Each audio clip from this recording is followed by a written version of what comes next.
Hola, hoy vamos a analizar el que sin dudas es el punto más tristemente célebre de este periodo que venimos viendo hasta ahora, que hemos arrancado prácticamente en 1890 con la Revolución del Parque, pasando por gobiernos conservadores, por lo que era la irrupción de la ley Sáenz Peña, la llegada de Irigoyen y los sectores populares al gobierno, las presidencias radicales y la finalización de esta etapa con lo que es el golpe de Estado de 1930.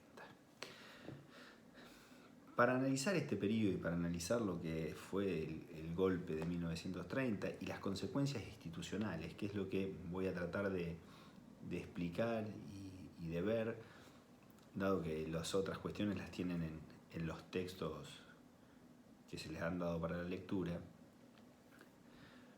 es cómo la historia debe ser claramente leída como proceso.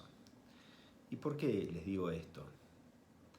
Porque el golpe no es algo que surgió de un momento para otro, sino es un proceso que se viene marcando en toda una serie de hechos. Es decir, necesariamente cuando nosotros llegamos a un punto, que es el que generalmente es conocido y terminamos estudiándolo, tenemos todo un proceso previo que lo ha ido generando. Entonces, ustedes cuando estudiaron la ley Sáenz Peña, vieron que para llegar a la ley Sáenz Peña hubo toda una serie de pasos intermedios, las revoluciones radicales, la ley de circunscripciones uninominales, la representación necesaria de las minorías que hasta ese momento no tenían, bueno, todo ese proceso que llevó más de 30 años para llegar a la ley Sáenz Peña.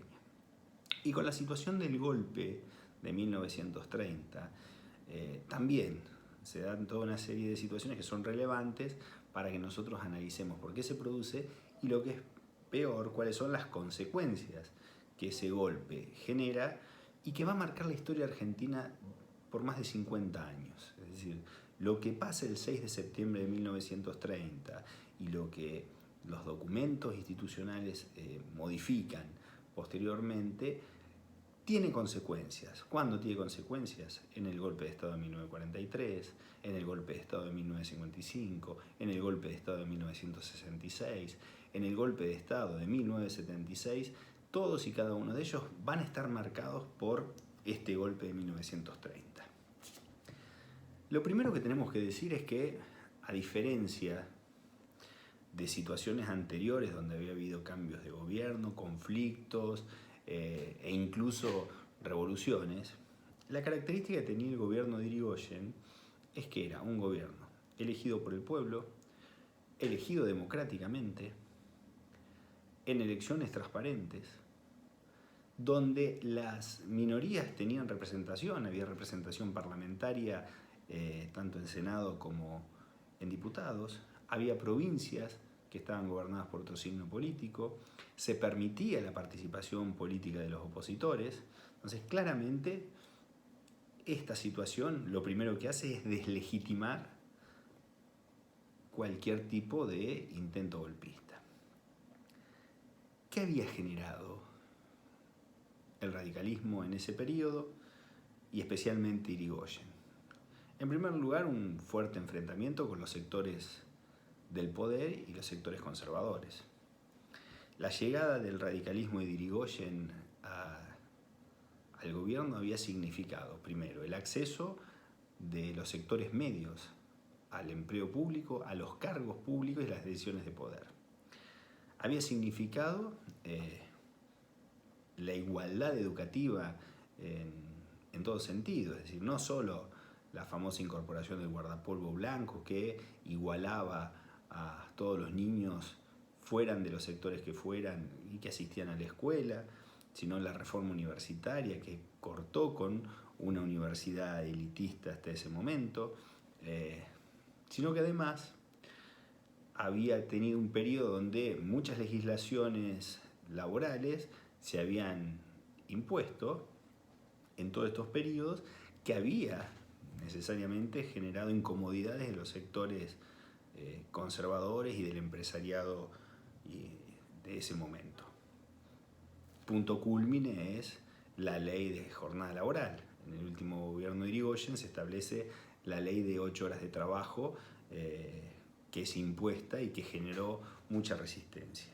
Sumado a eso, encontramos la política internacional que tenían los gobiernos radicales, especialmente que tuvo el irigoyenismo, de no intervenir y de permanecer neutral en lo que eran los conflictos internacionales o los conflictos en otros países. A punto tal que Irigoyen plasma una frase célebre ante el reclamo de Estados Unidos por la participación argentina en un conflicto internacional, donde marca esa frase que, insisto, que es célebre, que es: los hombres son sagrados para los hombres y los pueblos deben ser sagrados para los pueblos. Es decir, había que respetar lo que cada uno de los pueblos en su territorio y sus decisiones tomaban. Esto caía muy mal en la comunidad internacional, especialmente en los sectores relacionados al Imperio Británico y al de Estados Unidos, que estaba en franca ascendencia y crecimiento. Todo esto termina de explotar, por así decir, con lo que es la crisis del año 29, la crisis de Wall Street, la caída de la bolsa, termina de generar una situación económica complicada para Argentina, a la que se le suma la clara intención de Irigoyen de no renovar las licencias petroleras a las empresas extranjeras. Vale decir que Irigoyen era el responsable de la creación de YPF, y la no renovación de las licencias de las empresas extranjeras tenía un claro interés, que era el control del mercado interno y del precio interno del petróleo y los combustibles. Los representantes de todos estos grupos empresarios eran los sectores conservadores y muchos de los sectores antipersonalistas y anti-irigoyenistas. Es decir, se había generado toda una situación a la cual se suma la prensa, especialmente el diario Crítica, que era dominado por estos sectores conservadores y que terminan generando una gran oposición y un caldo de cultivo para que el golpe se produjera, porque el ejército empieza a tomar la idea de una participación mucho más activa en la vida política, que esto no era casualidad ni pasaba solamente en Argentina. Vamos a ver que el fascismo empieza a desarrollarse a partir de ideas de que las corporaciones, en este caso la corporación del ejército, tenía que participar y condicionar la vida política. Estos sectores, sumado a un Irigoyen que estaba grande, que no podía resolver los conflictos internos dentro del radicalismo por lo que era la futura sucesión presidencial, generan una situación por la cual había dos sectores del ejército, el sector de Uriburu y el sector de Justo. El sector de Justo, que era un sector mucho más democrático, por así decirlo, y que buscaba constituir un gobierno y representarlo políticamente a través de un partido, y Uriburu, que planteaba un método mucho más tajante sin elecciones, donde se pudiera dominar y supuestamente reencauzar a la nación. ¿Qué molestaba además? Y esto acostumbrémonos a analizarlo así. Cada golpe de Estado va a tener un documento, una proclama donde expresa cuáles son las ideas. A partir de ahora, es decir, la del 30 y los golpes sucesivos, tienen una proclama. Esa proclama, yo les voy a marcar algunas cuestiones que me parecen interesantes, porque además muestra realmente cuál era la incomodidad con el gobierno de Irigoyen. Hablaba de corrupción administrativa y planteaba el tema del ingreso de los sectores populares al gobierno. Cuestionaba y hablaba de anarquía universitaria. La anarquía universitaria era que los estudiantes pudieran participar del cogobierno universitario a partir de la reforma, tomar sus decisiones, pedir que hubiera concursos para la elección de sus docentes. Y esto molestaba claramente a los sectores más acomodados y que más acostumbrados habían estado a controlar la vida universitaria. Habla del descrédito internacional. ¿Por qué? Porque la política conservadora estaba muy lejos de apuntar a lo que era el neutralismo que Irigoyen desplegaba y que los distintos gobiernos radicales han desplegado en su historia. cuestionaba esa proclama, fíjense, la participación en el gobierno de ciudadanos y decía que era necesario que las Fuerzas Armadas intervinieran, como también hace referencia a los sectores de los eminentes ciudadanos, es decir, retoma el concepto de las clases altas y las clases bajas, de las personas de bien, por así decirlo, y los que no pertenecían a esas clases como sectores populares que no pueden formar parte de los gobiernos. Plantea además la necesidad de respetar la Constitución, lo cual es muy cuestionable porque vamos a ver qué es lo que pasa cuando se produce el golpe, y además habla de que este gobierno provisorio que se iba a instalar se inspiraba en el bien público y en sentimientos patrióticos, marcando una clara diferencia, como ya les decía, en esto de los conservadores y las clases altas y patricias con respecto a que lo popular o quienes formaban parte en ese momento de los sectores del radicalismo no podían simbolizar lo que era lo mejor para la patria. Es así que finalmente, con un Irigoyen que estaba enfermo, que había delegado el mando en su vicepresidente de la Nación, y eso que lo pueden ver bien en las lecturas, se produce el golpe el 6 de septiembre de 1930. Este golpe, ¿por qué tiene consecuencias institucionales importantes? Porque al otro día se resuelve anular el Congreso de la Nación. Entonces, a ver, ¿cómo iba a respetar la Constitución un gobierno provisorio que anulaba uno de los poderes? Es decir, el Estado se compone de poder ejecutivo, judicial y poder legislativo. Este gobierno decide alejar al poder y sacar y anular al poder legislativo, que es donde se representan las mayorías y las minorías. Pero entendía que había que anularlo, que no tenía sentido, y en la proclama dice que la indispensable disolución del actual Parlamento obedece a razones demasiado notorias para que sea necesario explicarlo. Es decir, hay un desprecio total por lo que es la representación legislativa y por el control que ese poder legislativo debe hacer sobre el poder ejecutivo. Por eso se anula. Ahora bien, poder ejecutivo en control del gobierno provisorio con Uriburu como presidente. Poder legislativo anulado. ¿Quién tiene que controlar el cumplimiento de la ley? El Poder Judicial. ¿Qué ocurre aquí? Se envía un mensaje a la Corte Suprema de la Nación, que es el máximo organismo del Poder Judicial, expresando la cuestión de la revolución, como llaman ellos. Es decir, acá se utiliza el término revolución como para reivindicar lo que ha pasado cuando estamos en presencia lisa y llanamente de un golpe de Estado. Y la Corte Suprema de Justicia de la Nación va a dictar una acordada. ¿Qué es una acordada? Es una resolución del máximo organismo que va a ser aplicada y que sirve de antecedente tristemente para todos los golpes de Estado en el futuro.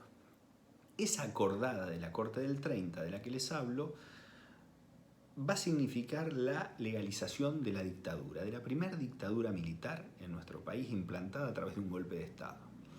Y les marco algunas cosas para que consideren cuál es el grave retroceso institucional que se produce y que marca la justificación de los golpes. No hay golpes buenos y malos. Hoy en día a veces algunos parecieran plantear que algunos golpes fueron buenos y golpes malos. Nunca está bien avasallar la Constitución ni violar el Estado de Derecho. No importa quién lo haga. Entonces no se puede dar esta distinción. Y la acordada de 1930 de la Corte, ¿qué plantea? Reconoce que quienes están a cargo del poder por la revolución triunfante, primer dato que tenemos para analizar, hablan de revolución, están legitimando eso que se produce, tienen el control de las fuerzas militares, las fuerzas policiales, y eso les da la posibilidad de asegurar la paz y el orden de la nación y por ende proteger la vida de los ciudadanos. Es decir, la Corte está diciendo que quien tiene el uso de la fuerza puede gobernar, no importa cómo accedió. Eso es lo que nos está diciendo en esa acordada. una cuestión totalmente ilegítima e ilegal que hoy, después de la reforma del año 1994, que se incorporó un artículo que marca que estas cuestiones son imposibles de legalizar y justificar. Pero además sienta lo que se llama la doctrina de los gobiernos de facto, que quiere decir que los actos que son llevados adelante para llegar al poder depende de los fines que persigan. Es decir, supuestamente la revolución esta que triunfó para la corte y para quienes impulsaron el golpe venía a restablecer la democracia, a restablecer la república. Entonces, por los fines que ellos promulgaban, supuestamente esos actos eran válidos. Una locura. ¿Por qué? Porque además es contradictorio con esto que les decía anteriormente. Si vienen y dicen que van a respetar la Constitución, ¿cómo se entiende que estén anulando el Congreso de la Nación? ¿Cómo se entiende de que, por ejemplo, hayan destituido a todos los gobernadores de las provincias, salvo 2 gobernadores que eran de aquellas provincias que no eran del radicalismo? Con lo cual, se establece, a partir de esta acordada, un antecedente institucional que es gravísimo, porque no solo convalida este golpe de 1930, sino es el que le va a dar la primera herramienta para convalidar todos los actos que produzcan cada uno de los golpes de Estado. De ahí que es importante analizar en términos institucionales, más allá del hecho que se produce con un golpe de Estado, con un cambio de gobierno, que sea importante que veamos cómo se da este proceso, cuáles son los elementos que terminan dictándose y por qué son tales las consecuencias que se dieron a partir de 1930, que como les decía, terminan llegando prácticamente hasta 1983, cuando se restablece la democracia en nuestro país. Espero que más o menos se haya entendido cuál era el objetivo de analizar el golpe y las cuestiones institucionales relacionadas al mismo, porque va más allá de un solo hecho. Formó parte de un proceso histórico donde los sectores que habían sido desalojados del poder en 1916 a través de las elecciones democráticas y limpias que llevaron a Irigoyen, vuelven con la ayuda del ejército, con la ayuda de algunos sectores económicos, a controlar el gobierno y adentrarnos en lo que va a ser conocido como la década